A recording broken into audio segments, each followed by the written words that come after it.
তো বন্ধুরা, যত মহাজ্ঞানী হোক না কেন কেউ তোমাকে বোঝাতে পারবে না, যত বড় মোটিভেশন স্পিকারই হোক না কেন কেউ তোমাকে তোমার স্বপ্ন পূরণ করে দেবে না।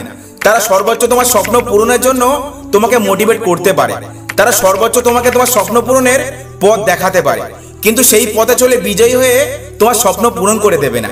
সেই পথটা তোমাকে একাই চলতে হবে, বাঁচলেও তুমি একা আর মরলেও তুমি একা। এই পথে তোমার কেউ সঙ্গী হবে না। এই পথে চলতে গিয়ে তুমি বারবার হোঁচট খেয়ে পড়ে যাবে, উঠে দাঁড়ানোর মতো শক্তিও থাকবে না তোমার দেহে, নিজেকে অনেক ক্লান্ত মনে হবে কেউ যদি হাতটা ধরে উঠিয়ে বলতো থেমে যেও না, তাহলে হয়তো একটু শক্তি ফিরে পেতে। কিন্তু এমনটা কখনো হবে না বন্ধু।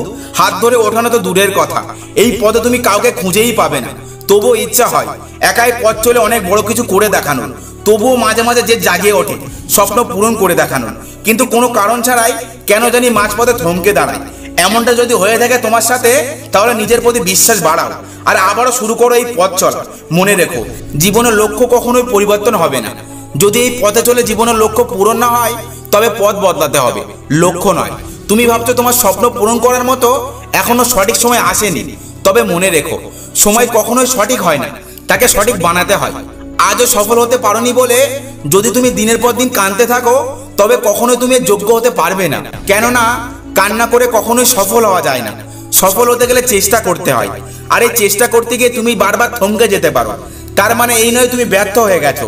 হৃদয়ের গভীর থেকে ভেবে দেখো, সাফল্যের পথে পড়ে যাওয়াটা অনেক প্রয়োজন। এই পথে চলতে গিয়ে তুমি যখন হোঁচট খেয়ে পড়ে যাবে, তখন সেই অবস্থা থেকে উপরে ওঠা ছাড়া অন্য কোনো রাস্তা থাকে না। তবে মনে রেখো, তুমি পড়ে গেছো বলে উঠে দাঁড়ানোর জন্য কেউ তোমাকে হাত বাড়িয়ে বলবে না উঠে দাঁড়া। জীবনটা যেহেতু তোমার একা, তাই স্বপ্নটা তোমাকেই পূরণ করতে হবে। তবে এটা ভুলে যেও না, ভেড়ার মতো দল বেঁধে চলে দুর্বল মানুষেরা, কিন্তু যে সিংহের মতো একা চলার সাহস রাখে সে হলো সাহসী মানুষ। সাহসী মানুষের স্বপ্ন কখনোই অপূর্ণ থাকে না, কারণ সে জানে পৃথিবী কখনো এমনি এমনি পরিবর্তন হবে না, তাকে পরিবর্তন করতে হবে। তুমি হয়তো জানো, যারা দ্রুত জেগে উঠতে জানে তাদের কাছে দিনের অনেকটা সময় থাকে তাদের স্বপ্ন পূরণ করার জন্য। তাই সর্বদাই দ্রুত জেগে ওঠা ভালো, হোক সেটা ঘুম থেকে ওঠা কিংবা নিজের ব্যর্থতা থেকে জেগে ওঠা। পৃথিবীতে এমন গ্রেট কিছুই তোমার জীবনে আসবে না যদি তুমি হাল ছেড়ে দাও। তুমি শুধু নিজেকে একটাই প্রশ্ন করো, গ্রেট হবার জন্য পরিস্থিতি যতই খারাপ হোক না কেন আমি হাল ছেড়ে দেব না, টিকে থাকবো সাফল্যের এই লড়াই। আমি জানি এই কাজটা অনেক কঠিন, আমি জানি এই পথে তুমি ক্লান্ত হয়ে যাবে, আমি জানি ব্যর্থতা এপার থেকে দেখে ইম্পসিবল মনে হচ্ছে, কিন্তু যখন তুমি সাফল্যের ওই পারে পৌঁছে যাবে তখন বুঝতে পারবে। তুমি যদি আজ থেকে বছরখানিক আগে লড়াইয়ের এই বীজ বুনে নিতে, তাহলে তুমি ফল উপভোগ করতে।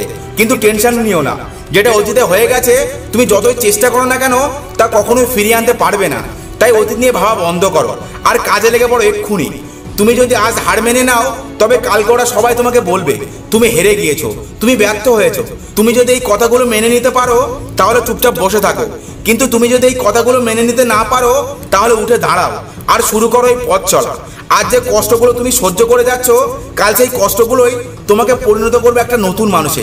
মনে রেখো, যে কষ্টগুলো আজকে তুমি অনুভব করছো, একা চলার প্রত্যেকটা কষ্টের ফোঁটায় তোমাকে পরিণত করবে একটা শক্তিশালী তুমিতে, তৈরি করবে একটা উন্নত ক্যারেক্টারের মানুষে। সুতরাং যত কষ্ট হোক না কেন একা চলার এই পথ ছেড়ে ভেড়ার দলে ফিরে যেও না। এই পথকে তুমি চিৎকার করে বলো, এই পথে আমি আমার স্বপ্ন পূরণ করতে নেমেছি। যত যাই হয়ে যাক না কেন, এই দিয়ে যতক্ষণ একবার শ্বাস নেওয়ার মতো শক্তি থাকবে ততক্ষণ পর্যন্ত এই ময়দান ছেড়ে আমি পালিয়ে যাব না। এমন একটা প্রতিজ্ঞা যদি তুমি করে নিতে পারো, তাহলে যত বড় ব্যর্থতা হোক না কেন তোমার প্রতিজ্ঞা দেখে ভয়ে পালাবে। I believe you will success, so never give up. ভিডিওটা ভালো লাগলে অবশ্যই লাইক করে কমেন্টে জানান, আর এমন সব ভিডিও পাওয়ার জন্য রনি মোটিভেশন বাংলা চ্যানেলটা সাবস্ক্রাইব করে আমাদের পাশে থাকুন। ধন্যবাদ।